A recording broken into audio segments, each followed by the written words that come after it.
Oh, pass about number time. All right, I love you. Change my piss for the time. What else? Anything else? Football. All right. Well, I'm the least qualified guy to talk about that. Not really. Now, I know football is like everything down here in the South, right? So maybe you can teach me a little bit about football culture here in Alabama. So, what's the favorite team? Auburn. No, you'll get one question when you move to Alabama. Okay. And they're going to What say... team you root for? Yeah. No, There's they're only gonna say- two. No, Who do you root it's for? not a There's team. only two It's, teams. it's a vague question. Yeah. It's a vague question. I moved here in 2012, and everybody said, "Who are you for?" Who are you for? Yeah. And You're I was like, like, Trump. I mean, you're in the South. That's a valid answer. Right. They're like, "Are you for Auburn? For Alabama?" I was like, "Neither." And then you got deported to Mississippi. The state of Alabama is still valid. They can, a law, they can hang you. They can hang you if you. They can hang you if And you I'm do like, what? I'm like, neither, and I thought I was gonna get lynched. No. Yeah. I thought I was gonna get lynched because I only two teams. don't like Alabama or Auburn. So I thought- Don't say that out loud, sir. She's got a gun. I don't want anybody. I don't want any fights. Sir, you're saying some risky shit. She works at, hey, look, she Okay. works at Jack's. I agree with that. You work. Where do you work? I work at Jack's, but I go to college. How'd you guys? What? How did you? Oh, because you talked about it. Okay, thank God. All right, I was like, that's. It's like you guys all cousins. What's going on, dude? Okay. Wow. So they make you choose. Basically, so you get here. You got to pick.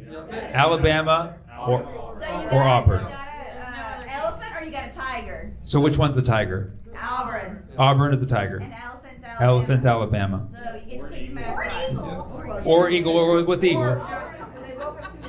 Oh, they have two mascots: an eagle and a tiger. Auburn is an eagle. They were eagles, so they have an eagle and a tiger. Yeah. And then Alabama is Roll Tide. Yeah. And then we have an elephant. No. Don't forget about Thundering Herd because there's elephants involved in this. Oh my God. The plot gets thicker. Alabama wins more if you want to go for winning. Alabama wins more. Has this been statistically proven? Everybody agree with this? Okay, so provided that Alabama wins more, who here still likes Auburn? War Eagle. You say War Eagle? Is that what you say? War Eagle. And the mascot is a tiger. The mascot is a tiger, yet they say eagle. Because you said it used to be a tiger?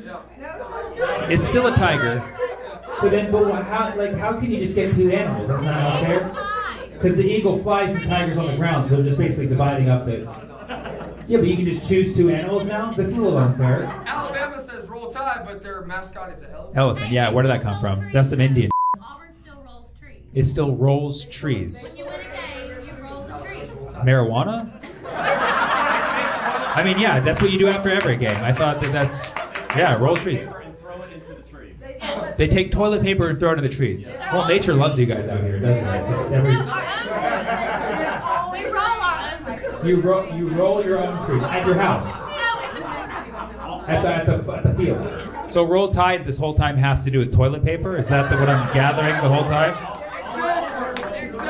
Exactly. Oh, so Auburn does this. Yeah. The irony.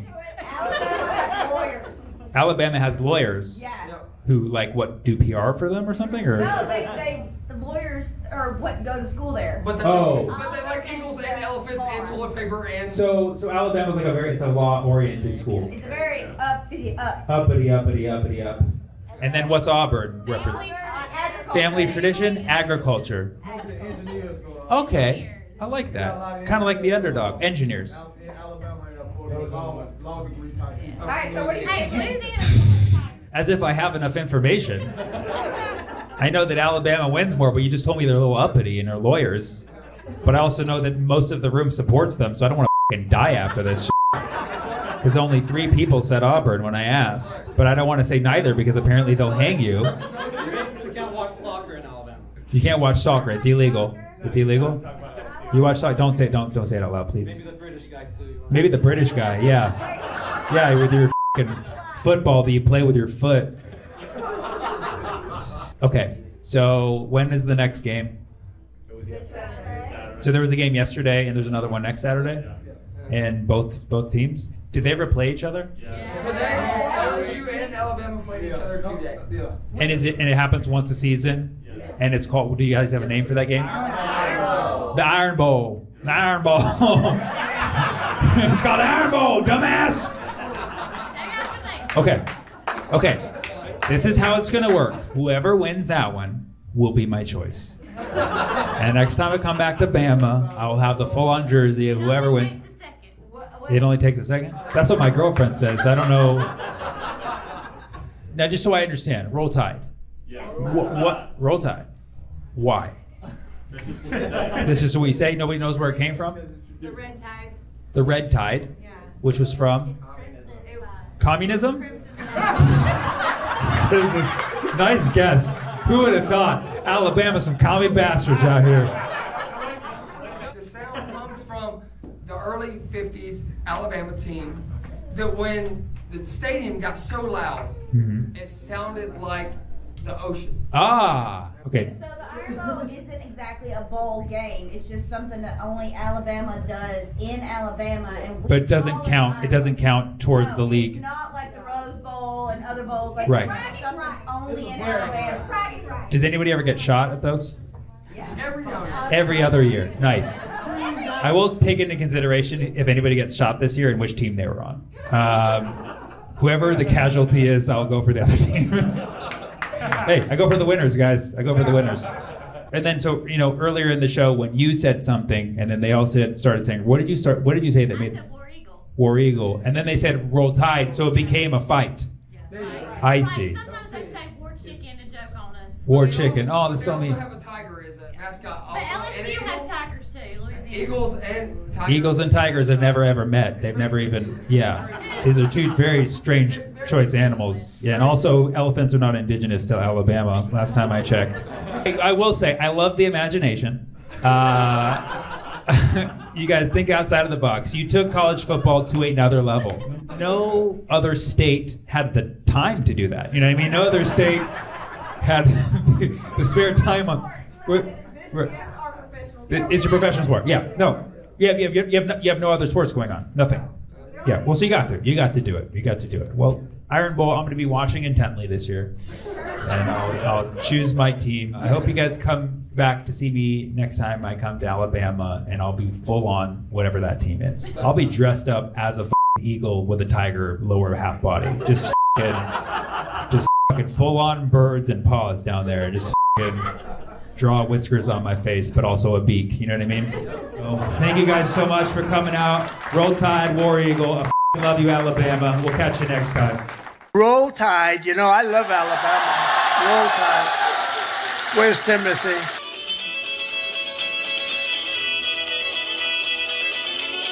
Been eating organic. I don't like saying organic because when you say you eat organic, people think that you're better than them, which I do, but I don't want people to think that I think that. I think it's the hard G. It sounds like you're forcing your opinion. I eat organic, I eat organic. Like, stop it. So I like to smooth it out. I made up my own ethnic pronunciation. I say, I eat organic. There's something smoother about it, right? Because if you're going to be obnoxious, just be fully obnoxious. You know what I mean? I'll go into a Whole Foods, like, excuse me, are these avocados organic? Like, who the hell is this guy? And what country is he from? I think you mean organic. I'm like, no, I said organic. Organic. Like, wow, well, I guess the customer's always right. I guess they're organic. I'm like, yes, she said it. Huh? I could even go further. So they have no cholesterol? It's like, who the hell is this guy? Check my ID. I'm an organ donor. What? I eat organic. I want you guys to feel how good it feels to say it. On the count of 3. 1, 2, 3. Organic. Yeah! It doesn't feel forced, right? It feels organic. Organic. All right, so I was taking this trip called Birthright, which is a free trip to Israel that young Jewish men and women take so that you can go and it's a Jewish breeding program. Anyways, so I'm going through security. Everyone else is having no problem, but for some reason they put me in this room alone. And about an hour passes before someone finally comes up to me. It's this big burly Israeli security guard that goes, "Sir, we looked through your bag. We found writings against Israel, writings in Arabic." And I didn't know what he was talking about, because I don't know how to write in Arabic, and I've not written against Israel since college, so I'm freaking out. And he goes into my bag and he pulls out my comedy notebook, which is the scariest thing that a law enforcement officer can read, because the things that we write in notebooks is not meant to be seen by other people. It's just like out of context set list. Like it says stuff like sucking my own dick, fucking a fish. Like it just looks like a really messed up to-do list if you don't know what you're looking at. So he goes through my notebook and he points and he goes, right here you wrote Allahu Akbar. And I actually had written the Arabic phrase Allahu Akbar, and I was like, oh, this is just a joke that I wrote. I'm a comedian, this is just a joke. And he's like, Allahu Akbar is not a joke. How is that a joke? And it was at that point when I realized I'd have to do my joke for Israeli security in order to prove my innocence, which was the greatest comedy experience of my lifetime, you know? So I got excited, I was new in comedy, I was like, let's do this, he's got a gun, I'm ready. So I was like, well, sir, the joke is, Allahu Akbar in Arabic literally translates to God is great. Allahu, God, Akbar, great. But not so much great as in awesome, it's more great as in expansive, as in big, as in everywhere, almost as in fat. So when I hear someone exclaim, Allahu Akbar, as a comedian, I want to shout back, how Akbar is he? And I would love it if they responded like it's Def Comedy Jam, like Allahu so Akbar! That when he sit around the mosque, he sit around the mosque. Salam, salam, beep, beep, beep, beep, beep, beep. That's a reggae horn that I did. So I do the joke and nothing. He just completely stone-faced. And I got a little mad because I was like, well, I'm still workshopping it. It's not done yet, so don't judge it. And then he just looks at me and he's like, wow, don't quit your day job. That is the worst I've ever seen anyone bomb. And I've literally seen people being bombed, shalom, shalom. And then he started doing the reggae horn like beep, beep, beep, beep. And then we laughed and then we got on the plane. And it was a great trip. Yeah, good times. Can I go? So a good friend of mine was shopping for synagogues, and as you do, you maybe go on a retreat with like a youth-focused synagogue that gives you some whiskey on Shabbat. And I somehow found myself in Joshua Tree for a weekend on a Jewish retreat. And there was this woman there, we'll just call her Danielle. She just had this kind of like weird energy, and so you kind of like noticed it, but then like left it there. And a couple of my friends and I decided to go into this hot tub midday Shabbat, 3 p.m. and we just extended an invite out to everybody there, like if anybody wants to come join us in the hot tub, please. And so we got on our bathing suits, went into the hot tub. Again, it's 3 p.m. on Shabbat, the holy day, and we're there hanging out, and Danielle comes by, and without asking us or anything, she just removes all of her clothes and gets into the hot tub completely naked. And we're trying to be sex positive, so we don't really say anything. And as she's getting in, she says something disparaging about her body, like, it's not much, but it's mine. And we're like, I don't know what to do with this. But anyway, we just tried to like make enough eye contact so that we weren't like being weird, but not too much eye contact so that we weren't like staring at her body or anything like that. And slowly, like, her foot is drifting over to my foot, and she's kind of like nodding off, like had clearly taken some Xanax or something. And again, just trying to play it cool, me and my friends. And then I look over and her hands are inside of herself. She's started masturbating in the hot tub next to us.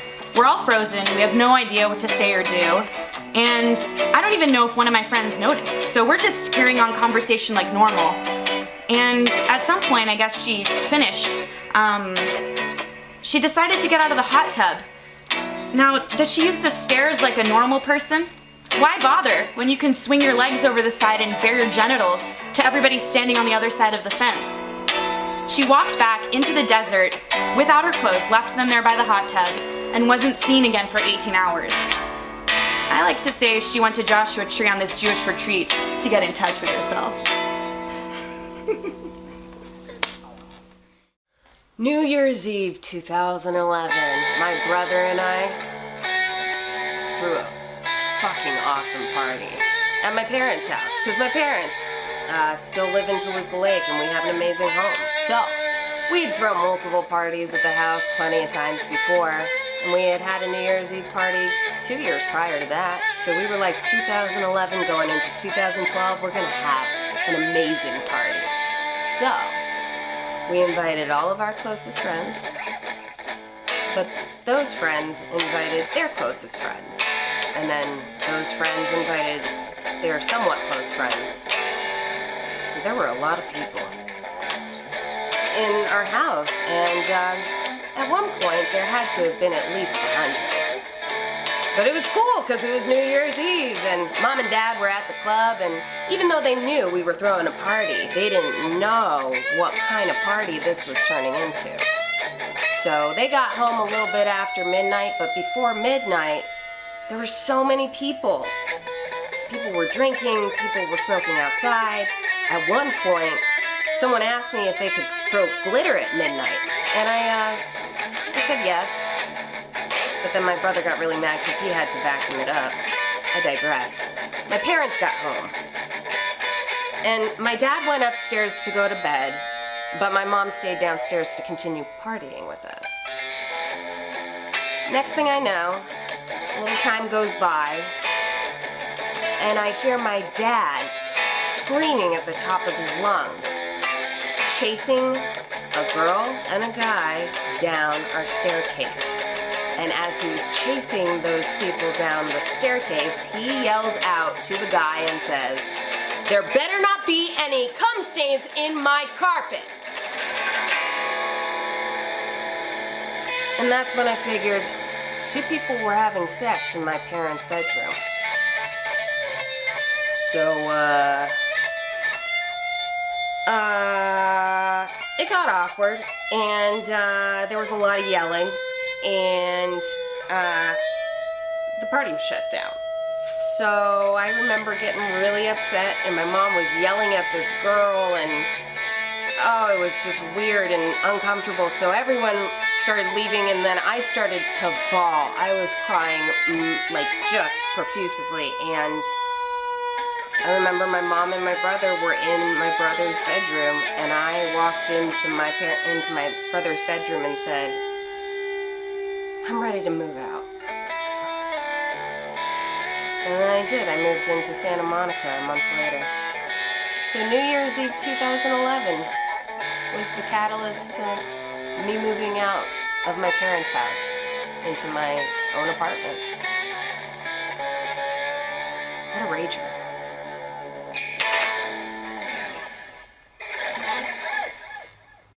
My dad was born a few hours out of Jerusalem. My mom was born in Utah, so both places where Jesus got resurrected. So my grandma was a Palestinian refugee in 1948. She fled her home. It's a very sad story, but she went to Beirut, met my grandpa there, so I find it romantic because her being a refugee gave him his opening line. He just like, "Want to come back to my place?" She's like, "You have a place?" "Mom, Dad, this guy has a place. Let's go." And now 70 years later, I'm doing my part as an Arab American to promote peace in the Middle East. I'm dating an Israeli woman. And you should be happy for me, okay? She's beautiful. She's out of my league, man. I'm like, why are you settling? Why? It's got me occupied. We share a joint account at Bank of the West Bank. You know what I'm talking about now? It's a metaphor. Israel-Palestine's a very tricky situation. Can't deny that. It's tricky because the Palestinians are mad at the Israelis for taking their land. So then they'll throw rocks, but they're just giving them more land, you know? Like, we gotta hold on to those rocks. That's how Israel keeps getting bigger and bigger, you know? It's very confusing, you know? It's been 70 years, the Palestinians are still in disbelief. Like, this cannot be real, and the Jews are like, no, this is real. Very confusing. Here's my idea for a solution for America. Baseball game. Israel versus Palestine. Think about it. This will give America a reason to start caring about Israel-Palestine. Sports are the one thing where we'll show up to the field when we know nothing about the people on the field. We'll be wearing the jerseys. People wear like a Star of David on a cap, Palestinian flag with like Fear the Beard, you know? It could go either way. Finally, the kosher hot dogs would make sense, you know? And what a great matchup. Both teams have advantages, right? The Palestinians got the pitching arm, right? Israel's good at stealing bases. And they're both just trying to find their way home. Oh, it's time for a change-up, huh? Take me out to the ball game, Israel versus Palestine. Buy me some hummus and falafel. I don't care if this song is awful, so just root for the Middle East. If they can't find peace, it's a shame, 'cause there's 1, 2 state solution at the old ball game. A few years ago, I thought I found my dream apartment. Lots of natural lighting, high ceilings, loft style. So I moved in thinking, oh, I'm so lucky. But no one warned me that the place had an infestation, like a legit roach infestation. And that was horrifying to me because I'm a neat freak. I didn't eat anywhere except the dining table. I didn't keep food out. So I was like, where is this coming from? It's not coming from me. Like, where is it coming from? About a week into living there, I get a knock at my door, and it is my downstairs neighbor. And I can tell he's off right away. And his first question is, do you want to swap apartments? No! I just moved in! Like, why would I want to do that? So I ask another neighbor about him. They're like, oh, that's the hoarder. He lives downstairs. His place is disgusting. Like, it's just stuffed with stuff. It's like, it's like one of those people on Hoarders. Like, he should have been on TV. His place is like Joe's apartment, just covered in roaches. Maybe he is like a bunch of roaches collected together in like a coat, like on Men in Black, like the little, I don't know. So, just out of sheer desperation, I start bringing him Raid and bug bombs and stuff, just hoping it would do something. Although, looking back, that's not going to do anything. You need a professional exterminator. I mean, really, you needed just, like, the SWAT team. I don't know. It was just bad. I went downstairs. I brought him Raid. He opened the door. He was butt naked. He tried to cover himself with the door, but I saw a ball swing out. He's very naked. I got a peek in his place. Filthy, disgusting. You can see the roaches. During the day, you can see the roaches running around. So, I gave him the stuff. Of course, it didn't work. Had to deal with this for a while. And one day, it just stopped. And I ran into my building manager, and I'm like, oh, I'm not having that issue anymore. And he's like, oh, well, your downstairs neighbor passed away. He died of a heart attack, and they found him in his place. My first question was, how'd they find him? No, that's wrong. But yeah, it's sad. I was sad to hear that he passed. His life ended. I would never say I'm happy that he passed, but the problem did stop, and I'm very happy the problem stopped because I still live there, and I don't want to share my place with this dude's roaches. Call me selfish, but I'm roach free. Wow.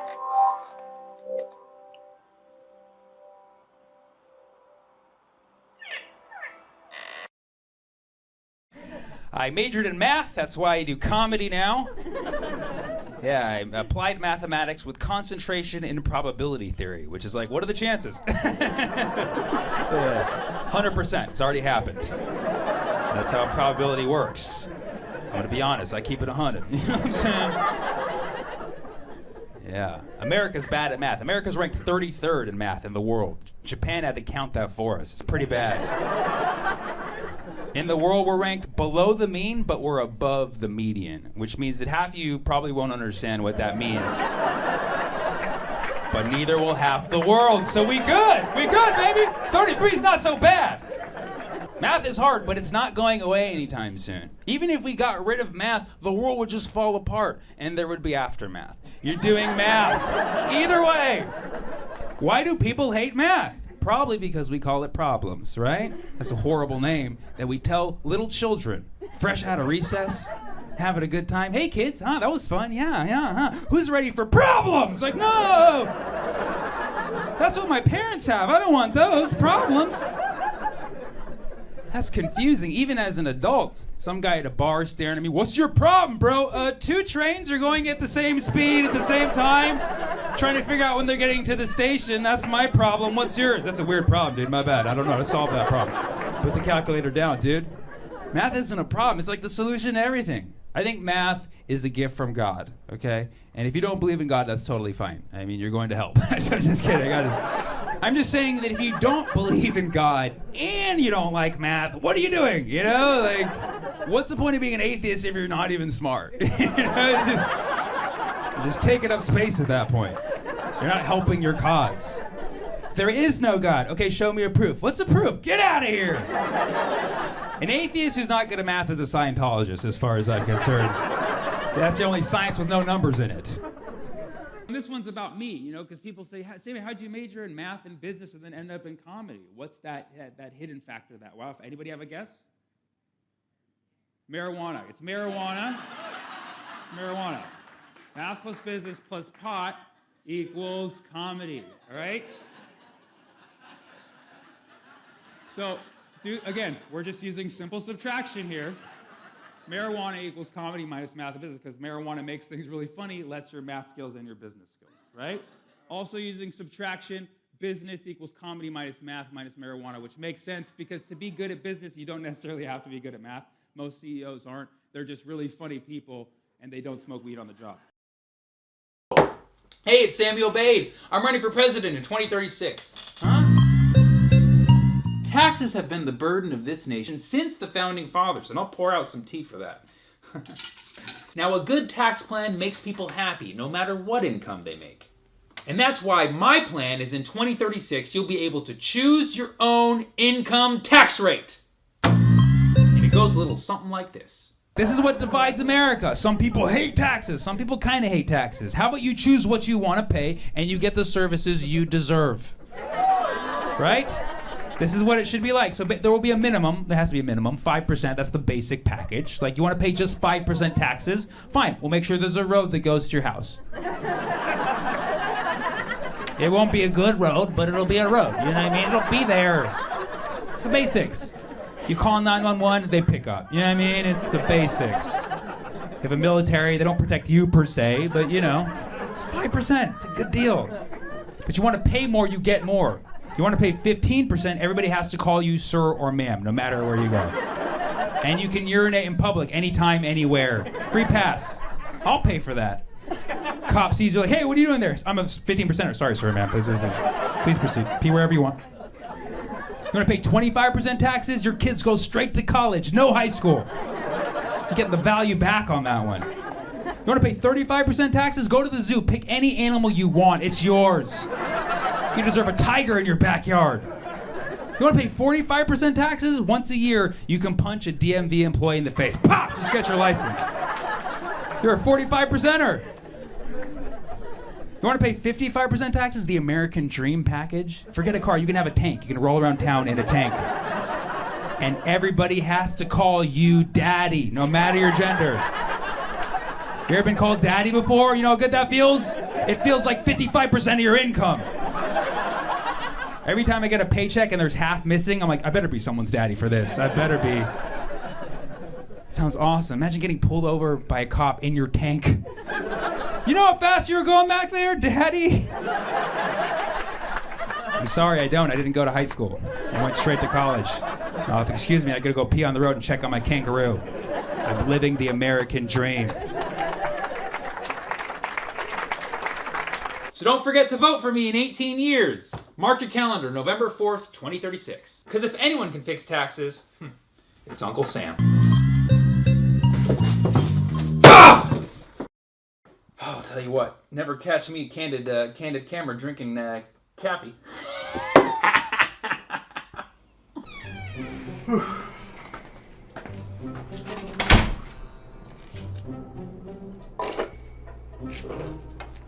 What are you doing? Jewish protein shake. You wouldn't know about it.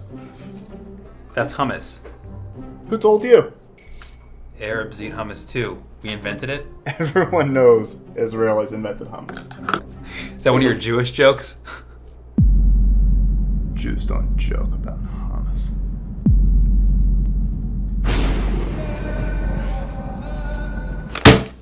Let me give you a little history lesson. You keep that on you? It's actually my placemat. For thousands of years, my people ate hummus. It was in our blood. Literally, our blood was hummus. One chick, please. Did you say chickpeas? Sure. Can you have baby? Are you fertile? You traded your wives for hummus? And we had like 6 others at home. But across the way, we saw the Jews taking our recipe. But theirs was different. They made it wider. Weird. Yeah, so the Jews left the Holy Land and never ate hummus again. That's not true. We just couldn't find tahini in European supermarkets. That's the real reason we moved back. I knew it. Let's settle this once and for all. Jews own hummus. Arabs own Hamas. Hey! We own both. All right. We'll take hummus.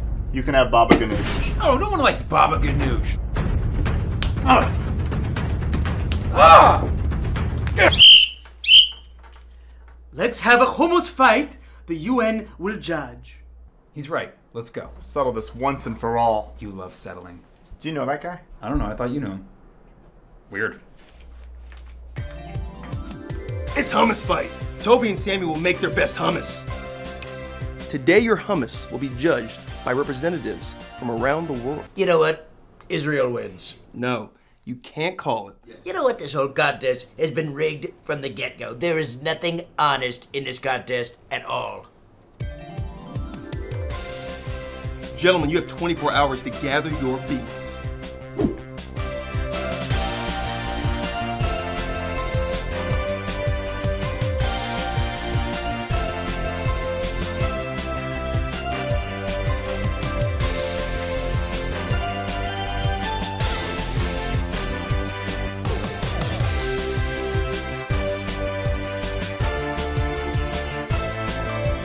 And now, the taste test. You know, this is great. I love Mexican food. These hummuses taste exactly the same. Hey! I can't tell apart. Hey, which one is the Jew? Me. Oh, come on. I prefer this kind of hummus. That's my hummus. No, that's my hummus. Wait, which is which? I think the winner is the one with the chest hair. Sorry, gentlemen. If we can't tell you two apart, there's no verdict.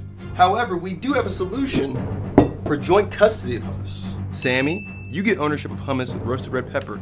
Toby, you get ownership of hummus with pine nuts.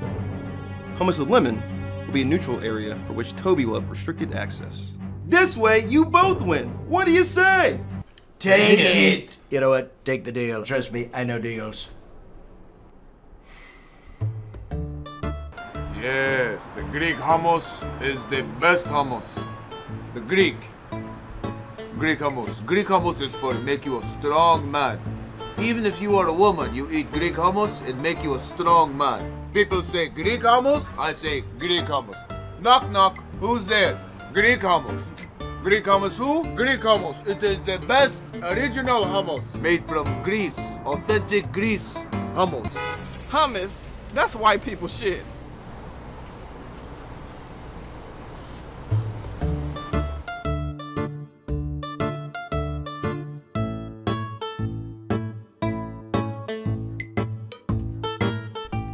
This is for the Golan Heights. This is for the 6-Day War. 1948. Get off our land. Our hummus. Greece. Authentic Greece hummus. It's very greasy. That is a motorcycle. It's very loud. You put hummus on it, it makes it quiet. Greek hummus.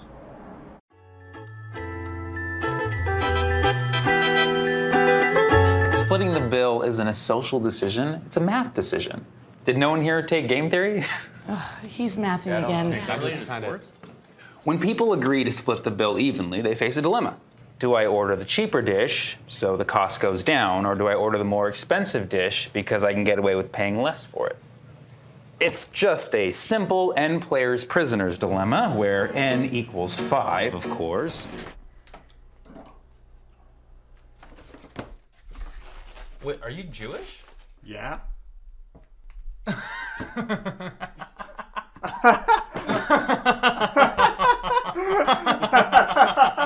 I'm Palestinian. I am Bakir. In my country, Egypt, I am Colonel Bakir Shaloub. Colonel? Like the old man who sells chicken? Oh no, this is not good. What did you guys do? Nick, what happened? Oh, you look like circus better with mine. Someone needs a good waxing. Oh no, we need some head streamers. Oh no, but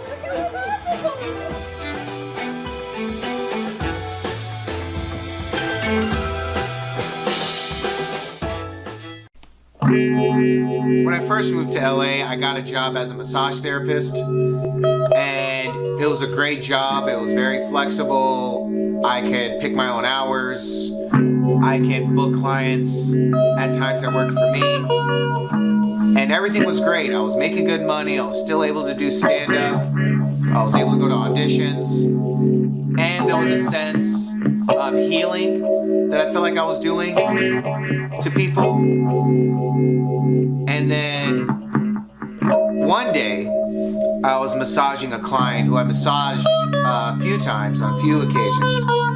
And we're in the middle of the massage, then out of nowhere he stops me. And he's like, "Can we just skip to the jerking off?"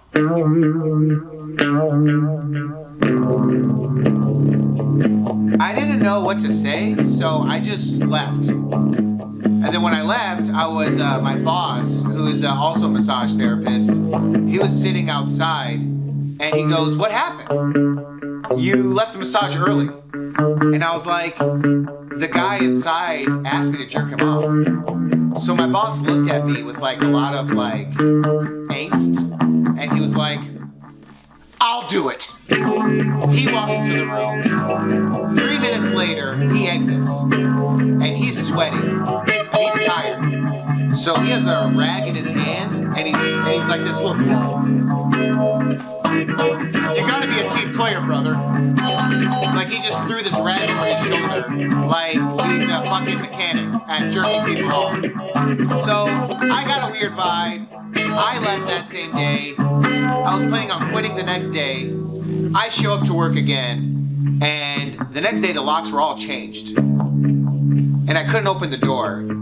And then I hear some footsteps, and then the door opens, and it's my boss. And he also has a rag over his shoulder, probably, from today, or that day. And he goes, "You don't work here anymore." And then he closed the door like the end of Godfather. Remember at the end of Godfather? Like when, yeah. And that was my last day of working as a massage therapist.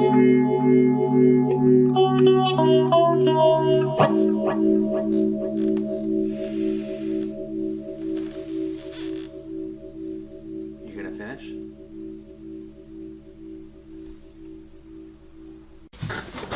Hello, America. This is Sammy Obeid, and I'm running for president in 2036.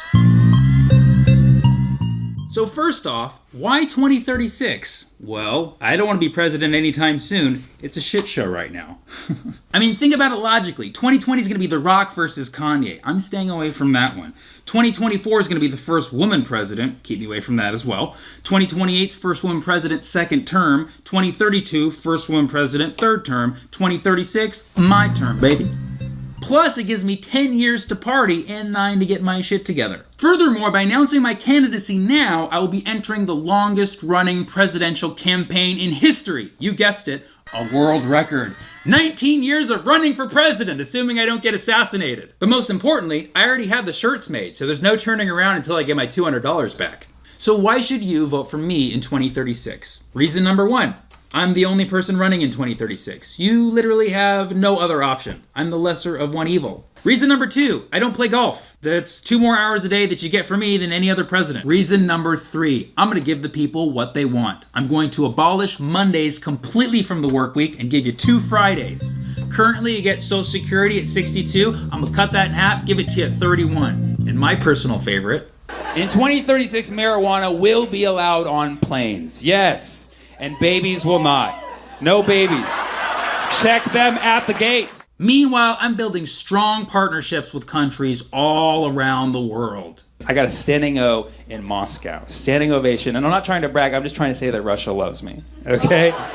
And when Russia loves you, you win a fucking election. So I'll see you in 2036, whether you like it or not. So spread the word, and I'll see you at the polls in 19 years. Literally, I'll be there watching. Woo! Hey everybody, welcome to Jokes for Sale. I'm Sammy Obeid. Here's my guest, Paul Delia.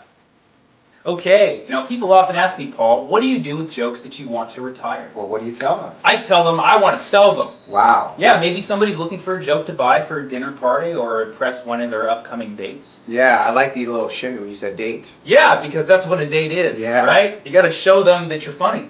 Oh, yeah. I'm gonna sell you the legal rights to my jokes. Paul's gonna sell a joke too. I got my lawyer here to make sure all the legal issues are taken care of. So let's get this started. My intern, Benita, please bring out the first joke.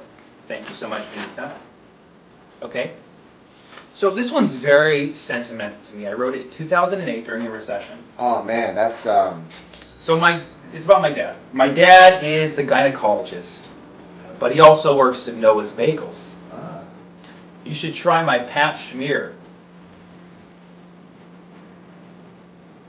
Wow, that is really funny. Sam. $5 for that joke, and if you call now, you'll get this free schmear, half-eaten, from my fridge. It expired in February 17th, but the sentimental value is still there. Now, this is a great joke to tell if you're a guy on a date with a girl, you want to impress her and show that you're into women's issues. Pap schmear, it's a solid way. Yeah, it's a great way to get some head, saying a joke like that.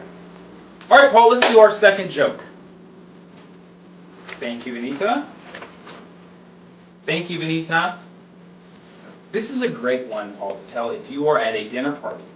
It really shows that you have artistic taste. I prefer the original Black Keys.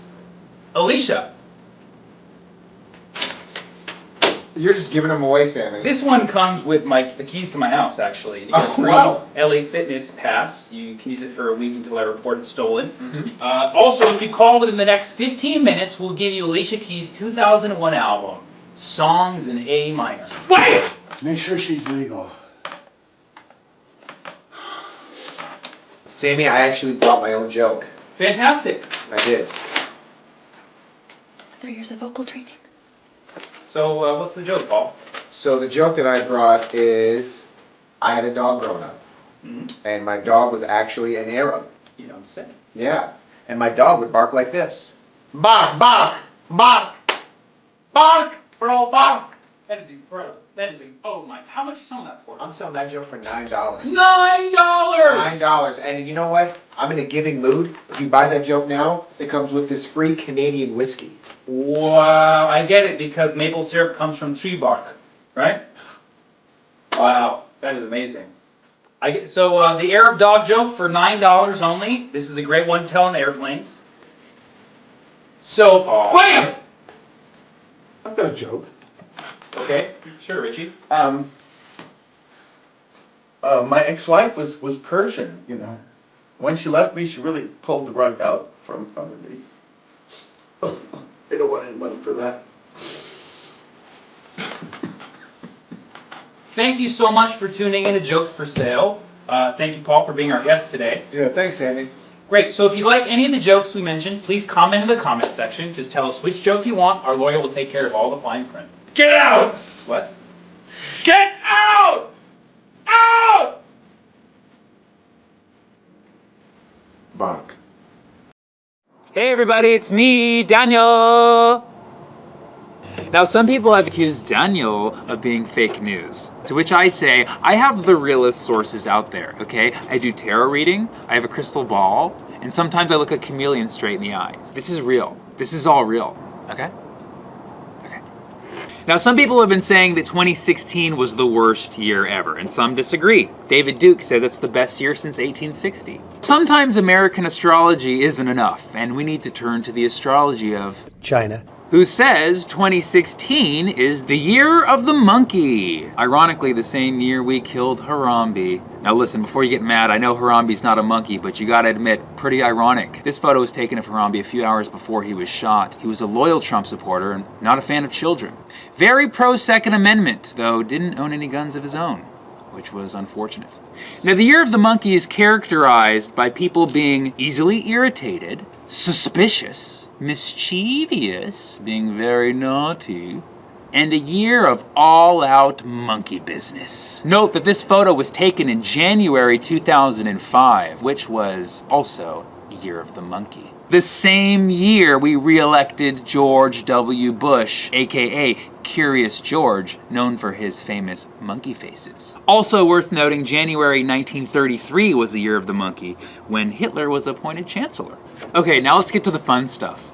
Classic Year of the Monkey babies include Miley Cyrus, Nick Jonas, Vanilla Ice, and these actual monkey babies. Now, many sources in Chinese astrology said that red was a lucky color this year. Now, Trump knew this and used this in his campaign based on his extensive knowledge of China. I go to China.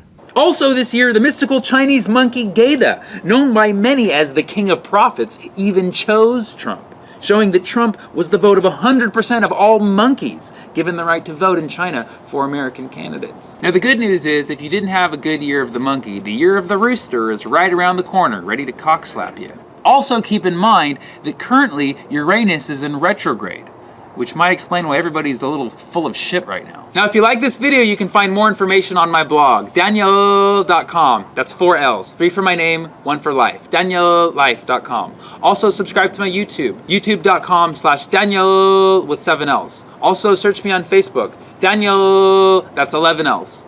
Thank you so much. I'm Daniel. Hey everyone, it's your favorite online astrologer, Daniel.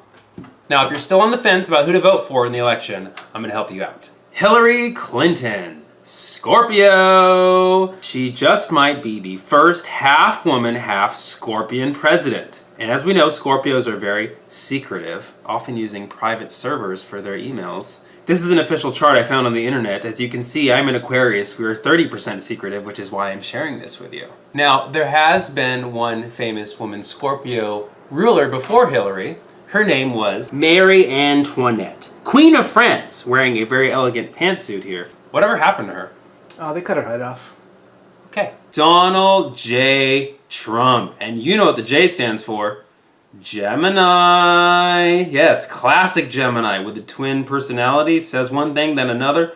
We're going to build a wall. We're not going to build a wall. Grab him by the pussy. No one respects women more than I do. He's two people. So the question is, which one do you want to vote for? Neither. Okay. Mike Pence, also a Gemini. So if you vote for the Trump-Pence ticket, you're voting for 4 candidates. Whoa. Gary Aleppo Johnson, Capricorn, guilty. He's super chill, man. Super chill. Even when it's not a good idea to be chill. Classic Capricorn president Richard Nixon, who ran in 1960 and just like Gary, sweat under pressure and lost the election with just one TV appearance. But unlike Gary, he was not high. Jill Stein, Taurus. Independent, stubborn, the bull gets mad when people make fun of her. Fortunately, I'm not a corporate comedian. I'm just an astrologer. Previous Taurus rulers include Hitler, who is also a vegetarian who liked to paint. So get out there and vote for one of these monsters. Now, America was born on the 4th of July, which makes us a Cancer, which is why we voted for Cancer George W. Bush twice. Now, America, being a Cancer, which is a water sign, tends to choose water signs, which is why Hillary picked running mate Tim Kaine, water sign Pisces, aka the fish. Now, we all know the best presidents were born in February, and guess what? So was I. So if you're not sure who to vote for this year, Daniel. Okay. Who's there? Hey everyone, it's Samuel Bade. I'm a comedian from California, US of A. I'll be performing in Moscow, Russia this Sunday, the 11th of September, for Moscow's International Stand-Up Comedy Festival, Indie Comedy 2016. You can catch me and 20 other comedians from around the globe performing awesome comedy. You can get tickets here at indiecom.ru. Check it out, and we'll see you in Moscow this Sunday, okay? I miss the 90s. You remember the 90s, man? What a great era. Everybody agrees. It was just a great, I mean, the mid-90s especially, like right when the internet was just coming out, but it hadn't ruined our lives yet. Yeah. The economy was booming. Grunge was raging. Tupac and Biggie were still alive. Bill Clinton was in office, just getting his dick sucked. What better metaphor for the good life than our commander-in-chief getting O's in the OO. He's getting orgasms in the Oval Office. That's a triple O score on Sonic the Hedgehog. The 90s were amazing. But there was something really critical about that era, and a lot of jokes have been made about the Monica Lewinsky scandal, but nobody's ever pointed out the most flagrant detail. I'm going to share with you all right now. That is the timeline, okay? See, Bill Clinton was getting his dick sucked by Monica Lewinsky from November 1995 to March 1997. Okay, not the whole time. He went home in between, took a break, made sandwiches, regenerated. He's not Superman. Repeat those dates again. November 1995 to March 1997. Do those dates sound shockingly familiar to you? They should, because that is the exact, to a T, exact same time frame as the East Coast, West Coast, Tupac, Biggie Smalls rivalries.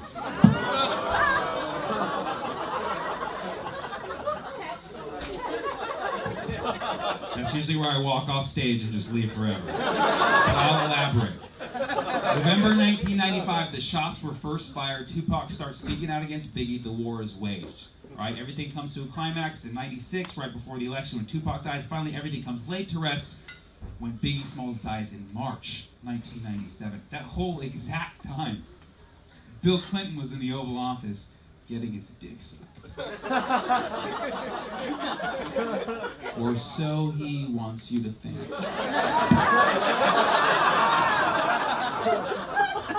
I sometimes leave there as well. But I'll go ahead and I'll explain. He created the perfect alibi, okay? How could two seemingly unrelated events share the exact same timeline? The biggest sex scandal in our history and America's second civil war? I don't think so. No. He had the motive. They were stealing a spotlight right before the election. He had the support. Who is his support? Suge Knight. Why is Suge in jail right now? Because there's another Clinton election going on. They can't have the secrets being leaked. That's what's in the emails. That's what's in the emails.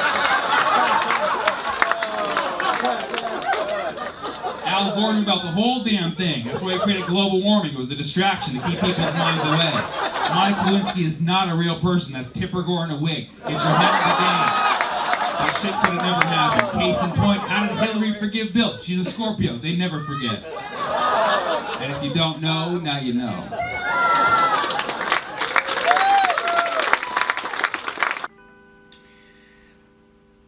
Okay, so this story starts in South Carolina at Coastal Carolina University. Me, as an 18-year-old kid. In the summertime, when you're in college, especially in Myrtle Beach, there's nothing to do in the summertime because all the students go home. So what you do on those lonely summer nights, you do what any respectful gentleman would do. You go out and you steal shit out of people's backyards. Doesn't matter what type of stuff, you steal anything you want. Statues of big dogs, grills, people's flowers, whatever you want to do. So this particular night, it's about 2 in the morning, me and my friend Matt McCormick, we were bored. We just finished some ramen noodles, and we were bored. So, Matt said, "Hey, Mike." And I said, "Yeah, Matt." And he goes, "Do you want to go out and steal shit?" And I said, Yeah, I do.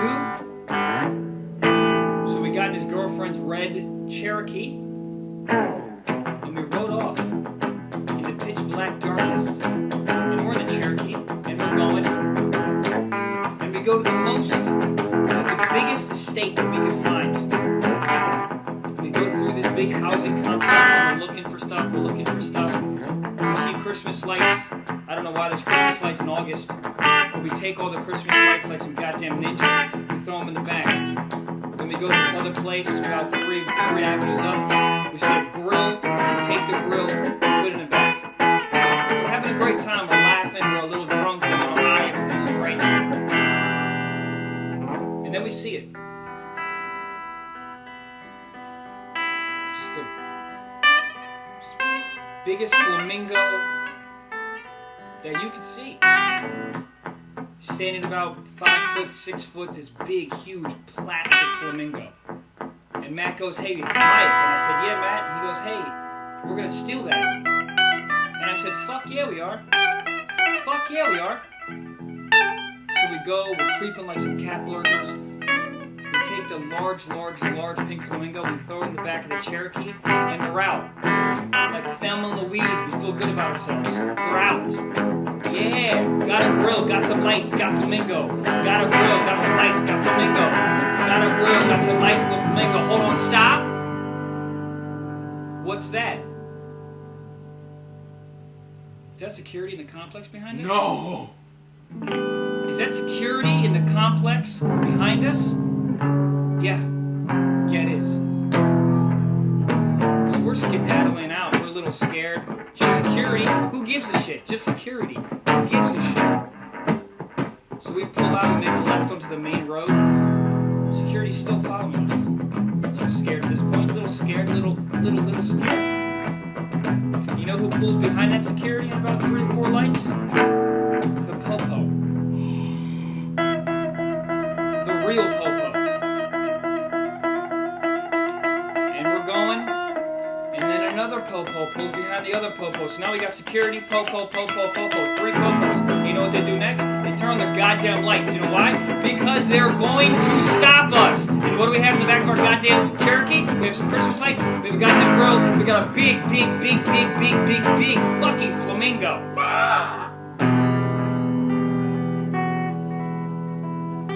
So we make a left, going down our road to go back to our apartment complex. We don't know what to do. Matt's driving a little fast. Matt looks at me and he goes, "Hey, I'm gonna make a run for it." And I say, "Hey, Matt, maybe not do that, because we're on a 1-lane highway, and our apartment complex is in a cul-de-sac. So, no." And he goes, "You're right." And I go, "Yeah, I'm right." So we get down to the cul-de-sac, and the police just surround our car. I am so scared. We get out, hands up. They take us out of the car. They handcuff us. We're feeling really bad about ourselves. 2 of the police officers go and says, "What's in the back of your car?" And I go, "It's a truck." He didn't like that at all. He said, "Oh, you're a smart guy?" And I said, "I'm not really a smart guy. I go to Coastal Carolina University." He goes, "Touche. Home of the Fighting Roosters?" And I go, "Yeah. Home of the Fighting Chanticleers, bitch." I didn't say bitch. But I was handcuffed. So they open up the back of the truck. And what do they find? Christmas lights, a grill, and a big fucking flamingo. They start hysterically laughing. They take the grill out, they take the lights out, they take the flamingo out. At this point, every one of the apartment complexes around us, about 100 people surrounding us. The police take out cameras, and they start taking pictures of me and my friend Matt handcuffed next to the big-ass flamingo. They think it's very, very funny. So after they're done the photo shoot, they put us in the back of the car, me and Matt in the same car, and they drive away. And we're very scared. We don't know where the hell they're taking us. I look at Matt looks at me. I look at the cop. I say, "Hey, cop, pardon me, sir. Sir, pardon me, sir. Where are we going?" And you know what he said to me? He said, "Shut the fuck up, man." I said, "Yes, sir." He drives us back to the house that we took all the shit from. He says, "Get out of the car. Go up to the front and apologize to the woman." It's about 3:30 in the morning. We slowly walk up. We open the door. This woman's half asleep. We say, "Ma'am, we're so sorry for stealing your big-ass flamingo." And she starts crying. She goes, "I'll never feel safe. I'll never feel safe in this neighborhood again. College kids stole my pink flamingo." So the cops put us back in the car, and Matt and I think that was horrible. But it's okay. We had to apologize. So they're driving back in the direction of our apartment. We think we're safe. We're not safe because he just drives right past our apartment complex to prison. We're driving to prison. To prison. We get to prison. They take the handcuffs off. We have to do the little boop into the ink. We get fully checked in. Then they take us to the back. We have to shower. We have to shower, guys. Me and my friend Matt. I've never seen his dick. He's never seen my dick. Did we see our dicks that day? Oh, yeah, we did. We saw both of our dicks. Showering in front of a cop. Very weird. Then they hand us an orange jumpsuit. We put the orange jumpsuit on. And we started walking back to the cells. And as we're walking towards the cells, all the police in the entire place are laughing. They're laughing because they know that we stole a pink flamingo. Just a pink flamingo. So we look at the cop and we say, hey, can you just do us a favor? Can you just please put us in general population together? And they said, I'm sorry, we can't do that. So I'm shitting my pants because I am adorable. And guys who are adorable don't really do well in prison. So they open up my cell, and it's about 4:35 in the morning. They open up my cell, it's pitch black. All I can see is just 3 or 4 cots with dudes that are just sleeping. I don't know how big they are. I'm so scared. They hand me like a yoga mat, and the only place in the entire cell that's I can put the yoga mat down is by the toilet. Put my yoga mat down, and I didn't sleep one fucking minute because I was scared I was gonna get taken advantage of in my slumber. So next I remember, it's 6 a.m. The sun is coming through, and all the guys wake up, and I'm petrified. And they look at me, and they go, "Why are you here?" And I said, "Because I stole a pink flamingo. A giant pink flamingo." And they go, "That's weird, because I'm in here for selling crack." And the other guy says, "Oh, I'm in here for attempted murder." And I said, "What?" Somebody had to go to the bond hearing. And I don't know if you're familiar with a bond hearing, but there's, 75 to 100 people. There's a judge. The judge, each person stands up, and they tell the judge what they did, and the judge sets the bail, or the bond, whatever the fuck. Everyone stands up, attempted murder, crack, killed my mom, whatever. Then I stand up, and the judge goes, "Why are you here?" And I said, "Because I stole a pink flamingo." And he said, "What?" And I said, "Not a real flamingo, like a plastic one." And everyone in the court started laughing. The judge started laughing. Laugh at my pain. That's where Kevin Hart got his special name from this story. So the bond was set. And Matt's girlfriend was supposed to pick us up, but she forgot. She forgot, everyone, that we were in prison. She forgot. So we had to walk home. That was the last day that I've ever stole anything. So the moral of the story is, you can steal stuff if you want, just, don't get caught.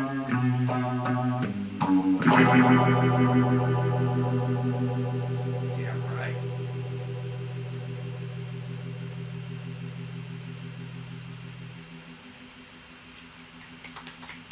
I was a math teacher for 6 years in the inner city in Oakland, California. Yeah. I had gang members in my class. I don't know if we have many gangsters here in Hermosa Beach, but I had to constantly come up with cool street analogies to make my lesson plans relatable. So for instance, we were doing math at different kinds of numbers. I was like, all right, here's how you learn the different kinds of numbers. Imagine you're at a party, all the numbers are there. This crazy number comes in, starts shooting up the place. You're like, what's your problem? He's like, I'm irrational. Right? Now, you're irrational numbers. You're like, chill, man, we're both some real-ass numbers. I mean, we're both part of the same set. My number. Put it right there. My number, right? And all the squares root for you. Root, root, root, root, root, root, root, root, root. You see this girl just floating by. He's like, damn, I want to get her digits. No, man, you can't. She's imaginary. When imaginaries and reals mix, things get complex, man. Her last boyfriend was a 0. She never got over him, man. It was impossible. You can't get over a 0. Now your ex comes in. Your ex comes in with some other unknown. You're like, why? If she 2 times me, I'm getting even, if you know what I mean. Unless she wants a 3-way, which would be odd. Shoot. I'll find a girl in her prime, 19, 23, 29, 31, 37, 41, 43, 53, 59. When it comes to age, I got no limit. Hop into my infinity. Let's get some pie. Thank you guys so much. I'm Samuel Bade. What is your ideal goal with comics? I wonder, like, is there any way to merge like your passion for kind of like the mathematics and stuff, if you have that still? Yeah. With comedy into some kind of like a science show or? So that's one of the things that I have in the works right now, Cool. and it's taking a while to pitch to the right people because a lot of Right. people in the industry they either don't like math or Yeah. they don't think the public Right. will like math. But Right. I tell them they're wrong because half of us are good at math. There's math people, there's language people. Yeah. So Yeah. you're good at one or the other. So half of the world is gonna dig the math. That's a big demo. Yeah, it's a big demographic. Right, right. Whereas, usually we pick other niche topics and it's even less. So I'm telling you, half of the world will like math. So I'm trying to sell it, and it's going to take a while. Meanwhile, Yeah. I do jokes with math in them and see how they work in the different parts of the Oh country. yeah, you had his last Conan set. Fantastic. Okay. Like it's a lot of views on YouTube and stuff. Well, but very well put together. Like Well, I've always admired your structure. I don't mean to put practiced it you here. I don't know if you on the remember. spot. See, here's the thing. I'm horrific at math. Yeah. I cheated my entire way through school, all the way up in college. I Yeah. never took a math test. I always had someone else take it for me, or I copied it. I can't even do long division. So if you want to try out something and see if it resonates with me, Yes, I am also available for tutoring. okay. I've actually kind of That's given what up. you're I'm like, that asking. ship has sailed. Like, Okay, you want me to do a math joke? Sure. Okay, so I'm obsessed with math. I dated a girl for 2 years just because her birthday is March 14th. Okay, I got 314 Pi Day, right? That's uh-huh. a math man's fetish, right? I saw that date. I went from parallel to perpendicular, if you know what I mean. I went from 0 to 90 real quick. And she didn't even like math either. She loved pot as much as I love math. Then I found out she was dating me because my birthday's 420. So it all came back around full circle. Get it? Circle because circumference equals pi times the D I gave her. Thank you so much. That's the math. He worked a lot of concepts in there. You got I it. get See, you all got of it. You though. got it all. Yeah, and I fucking hate math, but I know pi. I know what a right angle. I know all that shit. I know what perpendicular and You know what erection is, what D is. You know what I mean? It's very simple. Okay, so you know what? You can even say, Yeah. hey, I tried it on someone Yes. who knows nothing about math, and even Yeah. they liked it. I'm going to save this clip and show it to every industry Please. person. I loved it. That fucking was hilarious. Thank you so much. I don't want Hillary to be president, not because she's a woman at all, but because, and I'm going to open up to you guys, because she's a Scorpio. And as an Aquarius, I find them very overbearing. Okay? Any Scorpios here tonight? You're great people, great friends. I just don't want to give you my power. That's all. You know what I mean? This guy's like, yeah, I know what you're talking about. But that's how I vote. I like to make sure I'm zodiac compatible with my president. It's no better than how any other American votes. Believe me. It's probably better. That's how I go my intuition, like Bill Clinton, Obama, they're Leos. That's stable for me, They're great dancers, life of the party, great hair. Like if Obama grew out his hair, we'd probably re-elect him. We'd give him throw more years, if you know what I mean. Ronald Reagan, not a fan of his policy, but he was an Aquarius. I respect that he was creative, artistic, Star Wars, Reaganomics. That's some creative thought right there. Only an Aquarian would think of that. Naps in the office, that's the artist lifestyle I can relate to. How about this? You guys give me the zodiac sign, I'll tell you the president that matches it. Gemini, JFK. Everybody loved him, but he had a secret life. That's the two sides of the Gemini. Ask not what your country can do for you, because I'm over here begging Marilyn Monroe right now, right? Let's keep this on the DL. Libra, Jimmy Carter. Oh, love that guy. Humanitarian, very fair, tough time making decisions. People would walk all over him. He installed solar panels in the White House, then Reagan came out, ripped him out just to be a dick. Because we get a little moody, you know what I mean? Aries, Thomas Jefferson, sexually motivated. Yeah. Manifest destiny, that's a horny man's concept. Right there. The whole country. Ooh. Capricorn, Nixon, scandalous. Has some secrets, sweats under pressure. Sagittarius, Martin Van Buren. Check out those sideburns. Those trend-setting sideburns. It took about 200 years for them to catch on. But that's a Sagittarian. They're way ahead of their time in fashion. Cancer, George W. Bush. Some people love him, some people hate him. But like a Cancer, he found his way into the White House. He found his way into Iraq. He goes by his gut, gets a little crabby sometimes. He's a Cancer. What's next? Virgo. Pisces, George Washington. All about that money, dollar bills, y'all, okay? He was the richest president of all time, and that factors in current inflation as well. And he led us across the Potomac River because they're fishes, they're good with water. Yeah. Our first president was a fish. I think there's 2 or 3 more. Taurus, Harry Truman, stubborn, thick-skinned, made the decision to drop the bomb. Other Taurus rulers include Saddam Hussein and Hitler. Let's be careful on that one as well.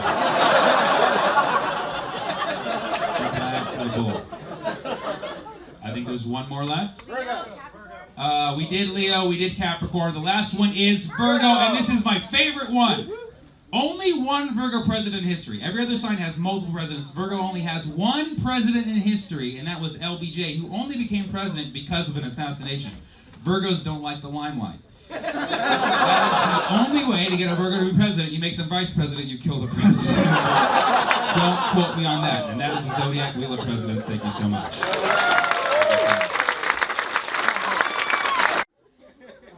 I'm ready for a woman president. Who's with me? Yeah. Like not Hillary if there's another option available. I can select from another option. I just think a lot of people like me, they're ready for a woman president. Doesn't matter, you know what I mean? I mean, the Republicans don't have a solid woman candidate. I want to see a Republican man so determined he's willing to change his gender to be the first woman president. Boom, hold up for that. Like if Donald became Donna, I'm in. What's up? Jeb can't fix it, but Deb can. You know what I mean?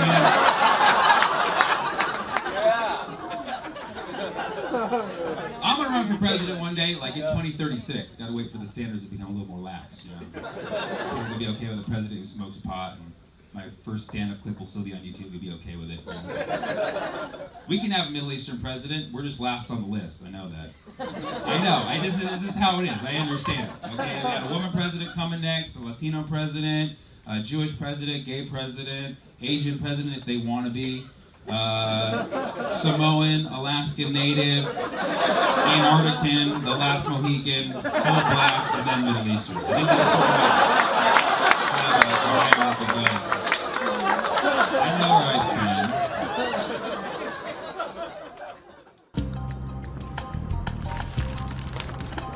stand. Hey! Can you spare change? I don't have any change on me right now, man. I'm Come sorry. on, man. I am hungry. Here, take this. What's that? It's pad thai, Thai noodle dish, man. You'll like it. Oh, I know what pad thai is, man. I had it for lunch. Really? Makes me gassy. Okay, here. Got a pound cake for you. Oh, Take it's that. gluten-free? No, it's regular. It's pound cake. It's 2015. Guy like you not living gluten-free? How do you stay focused? Okay, here. Look, I got Beyonce's new album. Just bought it. Why don't you just have it? Take it, man. Yeah, downloaded it this morning. Spotify Premium. Some of her better work. You look like you could use a new coat. I'm gonna give you my coat. I hope that thing's not made in China. Man, do you know what they're doing to our economy? I used to kill commies like you in Kuwait, homie. Please, I'm trying to help you. Okay?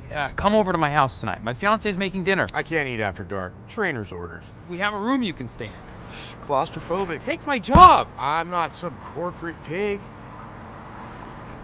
Look, you ever look in a mirror and you think you're staring at yourself?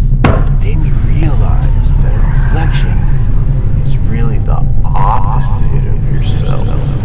Hey, could you spare change? Hey, can you change a spade? Please?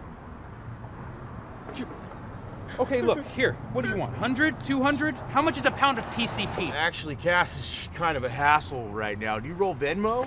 I'm out of here. Wait. I got an idea. Who's got this? Oh, really? The 6? Well, I got it on pre-order. It's got a square. So if you got plastic. Fine. Remember, though, 10% comes right off the top for corporate. Have a good day, man. What, no tip? No, you. Honey, dinner's ready. Yes, dear. I'll be right there. I'm just sorting the trash.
Wait, are you Jewish?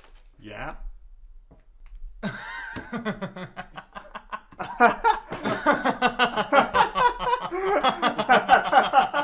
I'm Palestinian.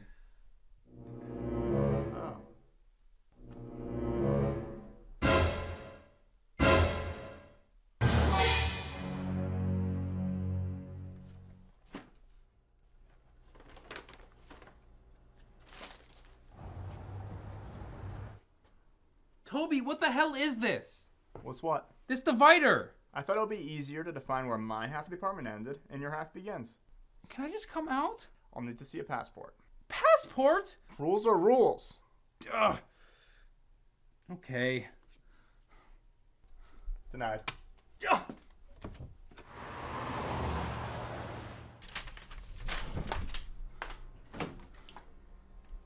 Where's my food? What food? My mom sent me a care package. We had to confiscate that. There might have been weapons inside. Oh yeah? Well, do you recognize this perfectly innocent banana? If you want it back intact, then you'll give me 5 of my granola bars.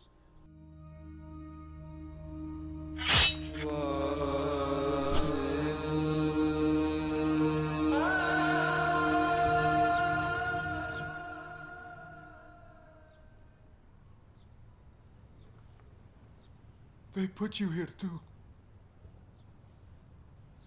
Thank you. No, please. Please. What the hell, dude?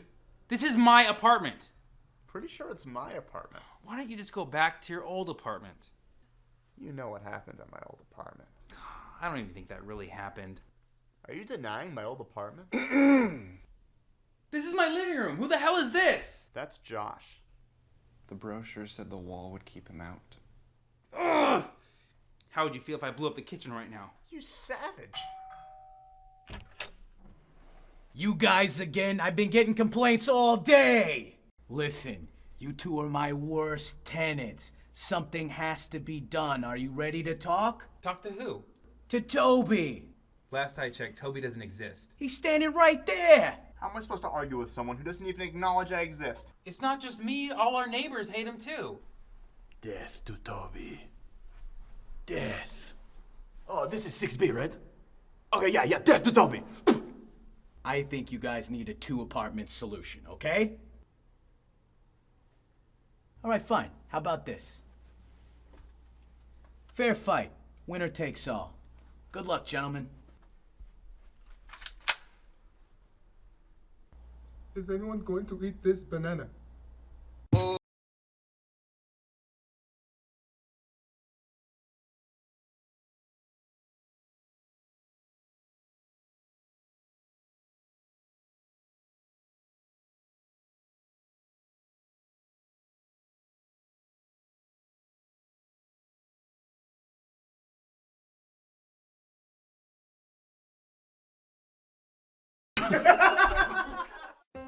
Hey everybody, welcome to Jokes for Sale. I'm Sammy Obeid. Here's my guest, Paul Delia.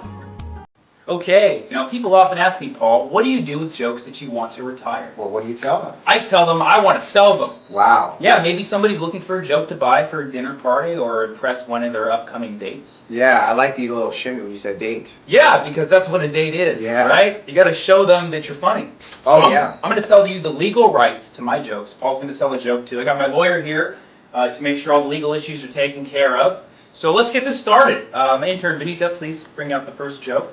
Thank you so much, Benita. Okay. So this one's very sentimental to me. I wrote it in 2008 during the recession. Oh man, that's So it's about my dad. My dad is a gynecologist, but he also works at Noah's Bagels. You should try my Pat Schmear. Wow, that is really funny. Sam. $5 for that joke, and if you call now, you'll get this free schmear, half-eaten, from my fridge. It expired in February 17th, but the sentimental value is still there. Now, this is a great joke to tell if you're a guy on a date with a girl, you want to impress her and show that you're into women's issues. Pap Schmear, it's a solid way. Yeah, it's a great way to get some head, saying a joke like that. All right, Paul, let's do our second joke. Thank you, Benita. Thank you, Benita. This is a great one, Paul, to tell if you are at a dinner party. Okay. Really shows that you have artistic taste. I prefer the original Black Keys. Alicia. You're just giving them away, Sammy. This one comes with the keys to my house, actually. You get a free LA Fitness pass. You can use it for a week until I report it stolen. Also, if you call within the next 15 minutes, we'll give you Alicia Keys' 2001 album, Songs in A Minor. Wait! Make sure she's legal. Sammy, I actually brought my own joke. Fantastic. I did. 3 years of vocal training. So, what's the joke, Paul? So the joke that I brought is, I had a dog growing up, and my dog was actually an Arab. You don't say. Yeah, and my dog would bark like this. Bark, bark, bark, bark, bro, bark. That is incredible. Oh my, how much are you selling that for? I'm selling that joke for $9. $9! $9, and you know what? I'm in a giving mood. If you buy that joke now, it comes with this free Canadian whiskey. Wow, I get it, because maple syrup comes from tree bark, right? Wow, that is amazing. So the Arab dog joke for $9 only. This is a great one to tell on airplanes. So, Paul. Wait! I've got a joke. Okay, sure, Richie. My ex-wife was Persian, you know. When she left me, she really pulled the rug out from under me. They don't want any money for that. Thank you so much for tuning in to Jokes for Sale. Thank you, Paul, for being our guest today. Yeah, thanks, Sandy. Great. So if you like any of the jokes we mentioned, please comment in the comment section. Just tell us which joke you want. Our lawyer will take care of all the fine print. Get out! What? Get out! Out! Bark. Hey everybody, it's me, Daniel! Now some people have accused Daniel of being fake news, to which I say, I have the realest sources out there, okay? I do tarot reading, I have a crystal ball, and sometimes I look a chameleon straight in the eyes. This is real. This is all real, okay? Now, some people have been saying that 2016 was the worst year ever, and some disagree. David Duke said it's the best year since 1860. Sometimes American astrology isn't enough, and we need to turn to the astrology of China, who says 2016 is the year of the monkey. Ironically, the same year we killed Harambe. Now listen, before you get mad, I know Harambe's not a monkey, but you gotta admit, pretty ironic. This photo was taken of Harambe a few hours before he was shot. He was a loyal Trump supporter and not a fan of children. Very pro-Second Amendment, though didn't own any guns of his own, which was unfortunate.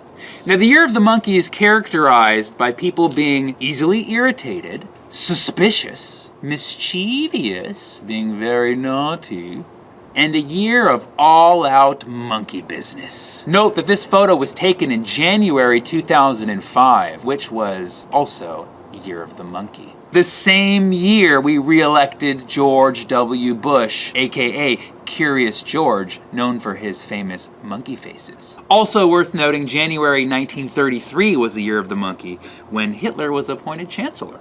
Okay, now let's get to the fun stuff. Classic year of the monkey babies include Miley Cyrus, Nick Jonas, Vanilla Ice, and these actual monkey babies. Now, many sources in Chinese astrology said that red was a lucky color this year. Now, Trump knew this and used this in his campaign based on his extensive knowledge of China. I go to China.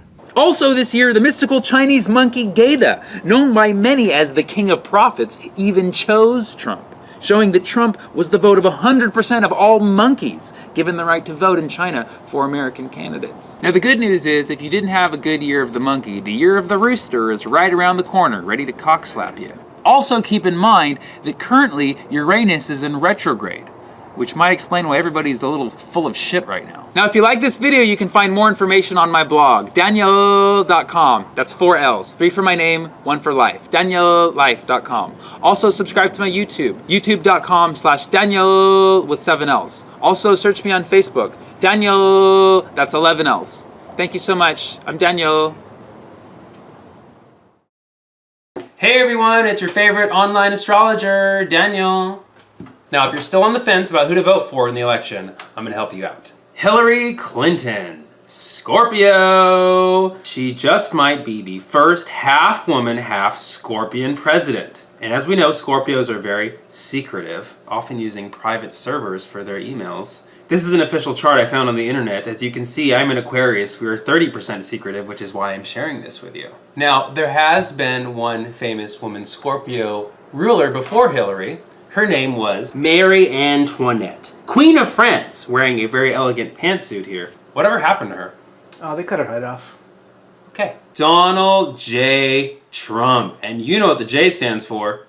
Gemini. Yes, classic Gemini with the twin personalities. Says one thing, then another.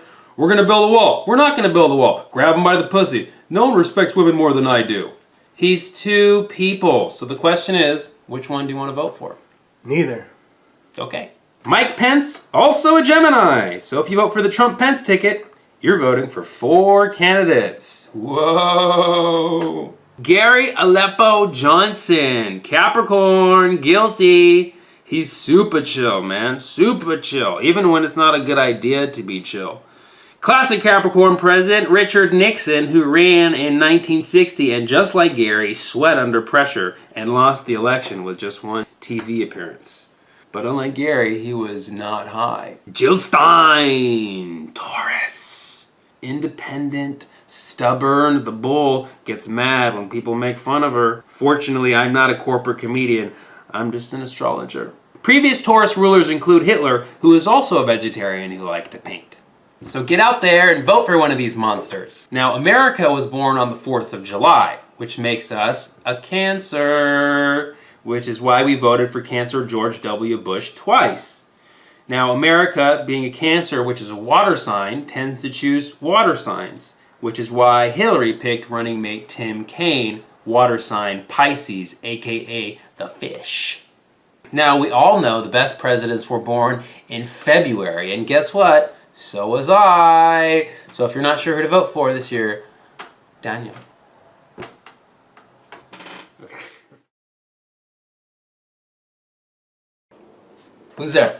Hey everyone, it's Samuel Bade. I'm a comedian from California, US of A. I'll be performing in Moscow, Russia this Sunday, the 11th of September, for Moscow's International Stand-Up Comedy Festival, Indie Comedy 2016. You can catch me and 20 other comedians from around the globe performing awesome comedy. You can get tickets here at indiecom.ru. Check it out, and we'll see you in Moscow this Sunday, okay? I miss the 90s. You remember the 90s, man? What a great era. Everybody agrees. It was just a great, I mean, the mid-90s especially, like right when the internet was just coming out, but it hadn't ruined our lives yet. Yeah. The economy was booming. Grunge was raging. Tupac and Biggie were still alive. Bill Clinton was in office. His dick sucked. What better metaphor for the good life than our commander-in-chief getting O's in the OO. He's getting orgasms in the Oval Office. That's a triple O score on Sonic the Hedgehog. But the 90s were amazing. But there was something really critical about that era, and a lot of jokes have been made about the Monica Lewinsky scandal, but nobody's ever pointed out the most flagrant detail. I'm going to share with you all right now. That is the timeline, okay? See, Bill Clinton was getting his dick sucked by Monica Lewinsky from November 1995 to March 1997. Okay, not the whole time. He went home in between, took a break, made sandwiches, regenerated. He's not Superman. Repeat those dates again. November 1995 to March 1997. Do those dates sound shockingly familiar to you? They should, because that is the exact, to a T, exact same time frame as the East Coast, West Coast, Tupac, Biggie Smalls rivalries.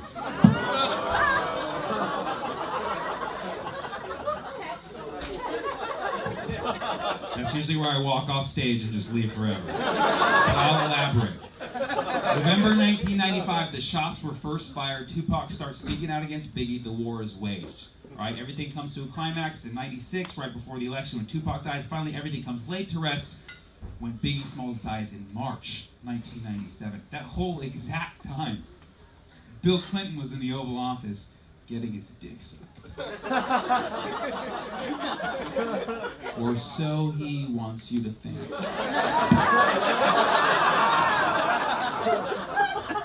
I sometimes leave there as well. But I'll go ahead and I'll explain. He created the perfect alibi, okay? How could two seemingly unrelated events share the exact same timeline? The biggest sex scandal in our history and America's second civil war? I don't think so. No. He had the motive. They were stealing a spotlight right before the election. He had the support. Who is his support? Suge Knight. Why is Suge in jail right now? Because there's another Clinton election going on. They can't have the secrets being leaked. That's what's in the emails. That's what's in the emails. Al Gore knew about the whole damn thing. That's why he created global warming. It was a distraction to keep people's minds away. Monica Lewinsky is not a real person. That's Tipper Gore in a wig. Get your head in the game. That shit could have never happened. Case in point, how did Hillary forgive Bill? She's a Scorpio. They never forget. And if you don't know, now you know.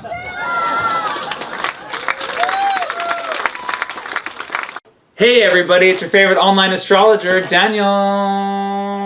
Now a lot of people didn't know this, but Tupac Shakur was a huge fan of astrology. Aquariuses, Libras, Leos, yeah, they some freaks. Leos is freaks. They always want to run shit in bed.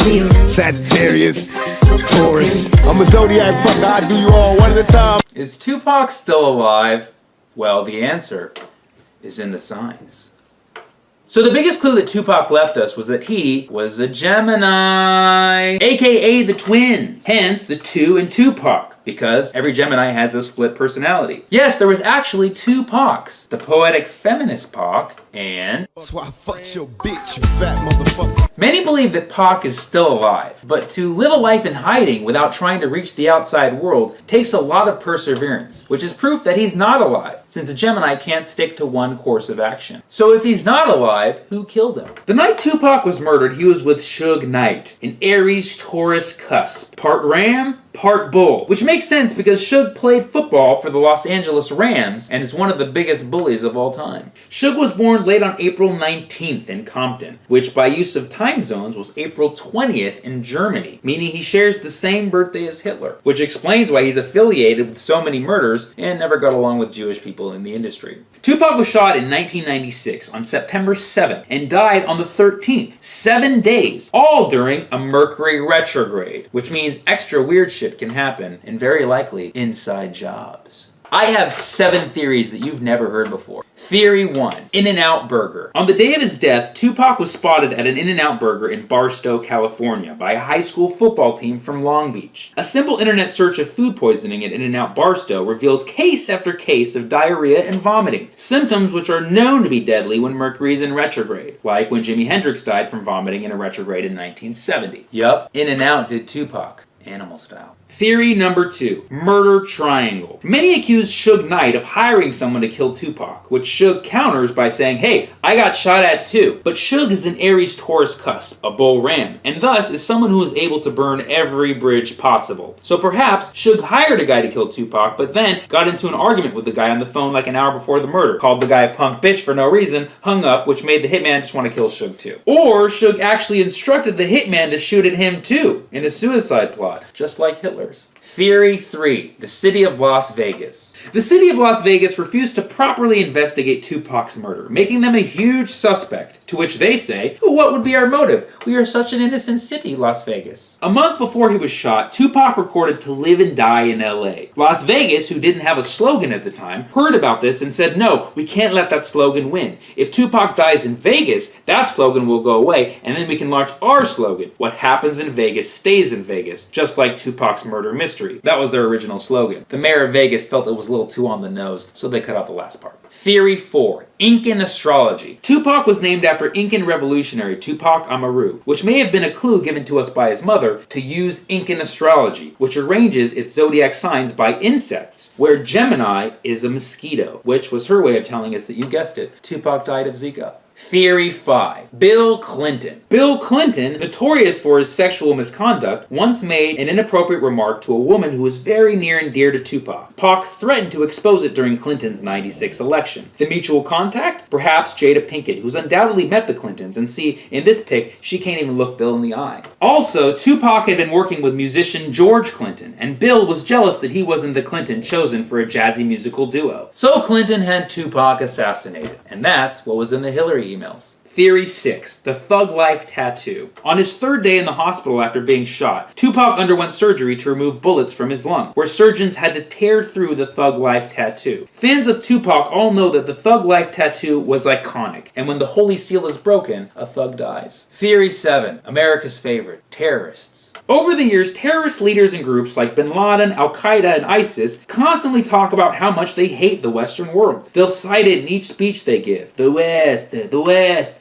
the West. Who claimed the West the most? Tupac. 5 years before the World Trade Center in 1996, Tupac was shot late at night September 7th and died late in the day September 13th. What is the midpoint of this? Early morning September 11th, which is right when the doctors reported that his chance of survival dropped from 50% to 20% due to the breaking of the Holy Seal. That's right, 5 years before the Twin Towers, Tupac's death was the first 9/11 attack. And just like they took out 2 towers, they took out 2 Pacs. Okay, bye, I'm Daniel! Hey everybody, it's me, Daniel! Now, most astrologers do Mercury retrograde blog posts right before retrograde, so that when something bad happens, you blame retrograde. It's a typical psychological trick used by frauds in my industry, and that's why people hate astrology and this scarf. But what if I showed you that events from this past retrograde are actually repeating patterns? Then maybe you'd want a scarf of your own. That's right, I'm going to show you a retro in retro. So every retrograde starts and ends with what's called a shadow period, when Mercury slows down in the sky. What does this mean scientifically? Celebrity deaths. This year in the shadow period, we lost Mary Tyler Moore, Don Rickles, Miguel Ferrer, John Hurt, and Charlie Murphy! Yep, the darkness died in the shadow. Last year in the shadow, we lost Muhammad Ali, Gene Wilder, Alan Thicke, Doris Roberts, the legend Justice Scalia, and... I'm sorry, I can't pronounce this symbol. And further back in history, we have Joan Rivers, Paul Walker, Michael Jackson, Elvis Presley, Bill Cosby's career, Abraham Lincoln, and... I'm Rick James, bitch. Now, I'm recording this video in a shadow on May 16th, and since then, these are the people who died. So the theory checks out. But the good news is, you don't have to be a celebrity to die in a shadow. In fact, if you know people who died, Google the year they died plus Mercury retrograde, and you'll see a strong correlation. And if you don't, it's because you don't know enough dead people. The shadow period can be a time of massive tragedy, like the Boston Marathon bombing, Sandy Hook, Columbine. Also worth mentioning, 9/11 happened inside a shadow. Talk about an inside job. The next phase of retro is called the storm.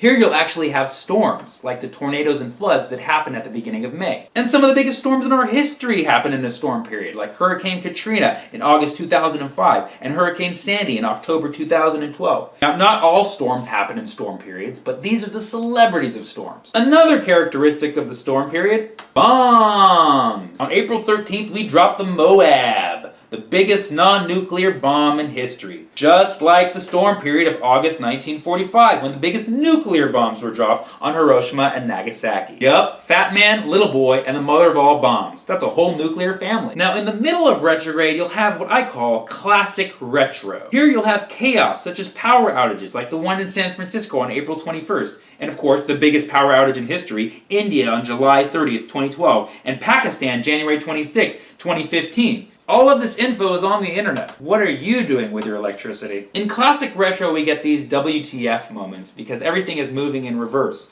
Like on April 14th when Aaron Hernandez was found innocent of some murders that he pretty clearly committed. Sound familiar? Guess what? The O.J. Simpson verdict, October 3rd, 1995, also dead center of a retro. So if you kill someone and go to trial, try to schedule the verdict date for the middle of retrograde. You'll get away with murder. Or maybe not. Now, the scariest part of this last retro had to be the looming threat of nuclear war with North Korea, and we haven't had something as intense as this since the Cuban Missile Crisis. Wait, what's that? Also in a retrograde! As soon as Trump and Kim Jong-un go off on each other's hair, it's over. They both have weird hair. Now, astrologers always tell you don't sign any contracts during retrograde. But July 4th, 1776 was in a retrograde. And we turned out all right. Now, if you want to fact check any of the things that I've said today, you can email me at Daniel, that's 111 L's, at gmail, just 1L.com. Okay, bye, I'm Daniel.